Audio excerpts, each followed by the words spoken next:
All right, let's jump right in. Today, we're tackling one of the most monumental shifts in U.S. drug policy in, over 50 years? I'm talking about the federal rescheduling of cannabis. And trust me, this is way more than just a headline. It's a fundamental reshaping of an entire industry. And hey, before we get into the thick of it, a quick shout out to marijuana.school for sponsoring this explainer. They are a fantastic resource if you're looking to really understand the ins and outs of the cannabis industry, which, is exactly what we're about to do. Okay, let's get to it. The road to get here has been a total whirlwind, especially just in the last couple of years. It really kicked off with this critical recommendation from Health and Human Services. Then things got a major push from an executive order designed to speed the whole process up. And now, after some key legal rulings have dropped, we're all kind of holding our breath, anticipating that the final rule will be published by the middle of 2026. But all this activity, all these dates and rulings, it brings us to the big question, right? The reason we're all here. Once you get past the news alerts and the victory laps, what does moving cannabis from Schedule 1 to Schedule 3 actually change for people on the ground? So here's our game plan for the next few minutes. We're going to start with just how historic this policy shift is. Then we'll dive into the massive tax fix that comes with it, and I mean massive. From there, we'll have to navigate the new legal gray areas this creates, look at the market free-for-all that's starting, and see how this whole thing slams the door on the old hemp loophole. It all leads to what everyone is calling the dawn of Cannabis 2.0. So first up, let's just appreciate the big picture. For more than half a century, cannabis was a Schedule 1 substance. That meant that federally, it was in the same category as heroin, officially defined as having zero accepted medical value. So moving it to Schedule 3 is a huge deal. It's the federal government formally admitting, for the first time, okay, cannabis does have accepted medical use. It's a symbolic change, but a truly seismic one.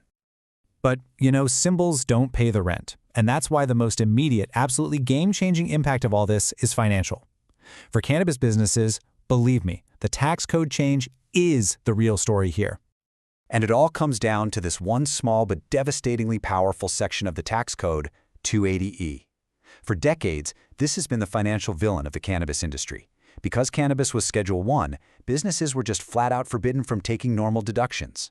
I want you to imagine telling a coffee shop owner that they have to pay taxes on every single dollar that comes in without being able to deduct the cost of their coffee beans, their rent, or even their employees' salaries. That's the absolutely crippling reality that 280E created. And this chart just lays out the transformation perfectly. Before this change, companies were taxed on their gross profit. Now they'll be taxed on net income, like any other normal, legitimate business.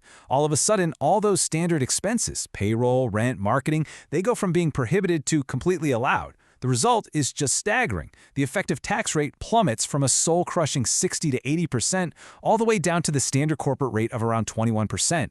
This one single change completely rewrites the financial playbook. And to really put a pin in it, I want you to look at this number.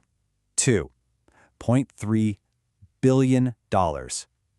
That's the estimated excess tax the industry paid in 2024 alone, simply because of 280E. Rescheduling essentially takes that giant bonfire of cash and turns it back into potential cash flow practically overnight. It's a huge, huge deal. Okay, but all this financial relief has led to a major point of confusion, and we really need to be crystal clear on this next point. Rescheduling is not the same as federal legalization. That distinction is everything. So here's the bottom line. What rescheduling means is that cannabis now has federally accepted medical use. This opens up a very narrow pathway for future FDA-approved prescription drugs. But here's what it absolutely does not mean. It does not mean your local state legal recreational dispensary is suddenly A-OK with the feds. It's not. Those businesses are still technically violating federal law, and they're basically operating at the discretion of federal law enforcement. And a landmark legal ruling from early 2026 really cemented this new reality. The Ninth Circuit Court of Appeals basically said that because cannabis is still federally illegal, states are totally free to block it from crossing their borders. This decision essentially builds a legal firewall around each state. It completely kills the dream of a national cannabis market, at least for now. So what do you get when you have newfound profitability from the tax fix, but a market that's legally trapped inside state lines? Well, you get the perfect storm for a massive industry shakeup. The stage is officially set for consolidation, for mergers and acquisitions, and for a flood of brand new players. And would you just look who's been waiting in the wings? big vice and the consumer packaged goods giants. We're talking about companies from the alcohol and tobacco industries who are watching their own market shrink, and they see cannabis as their next big growth opportunity. And listen, they don't just come with deep pockets. They come armed with enormous balance sheets, super sophisticated national distribution networks, and decades of lobbying power that smaller cannabis companies can only dream of. The current leaders of the pack are what we call the multi-state operators, or MSOs. We're talking about giants like Curaleaf, Green Thumb, and Trulieve. These guys are already pulling in over $1 billion in revenue, and they are not waiting around. They're already using their scale and all that newfound cash flow to start buying up smaller competitors, basically building their fortresses before the new invaders arrive. Now, as if all of that wasn't enough drama, there's another major disruption happening at the exact same time. The federal government is finally closing the hemp loophole.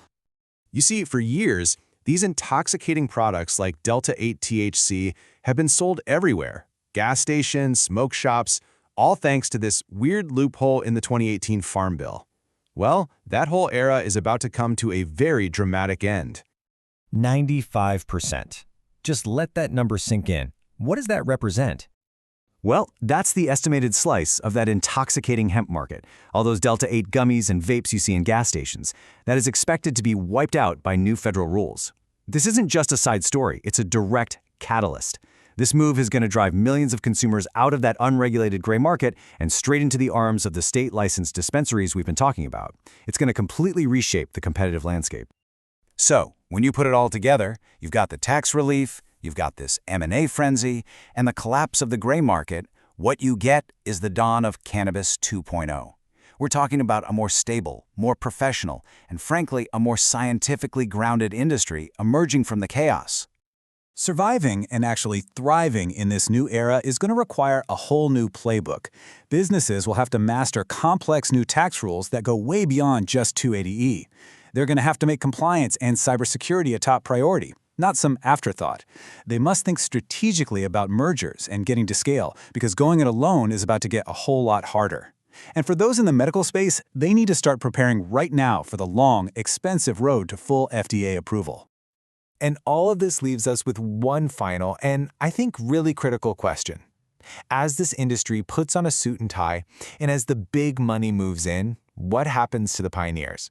I'm talking about the advocates and the entrepreneurs who built this industry from the ground up, often at great personal risk. Will they find their place in Cannabis 2.0, or will they be left behind?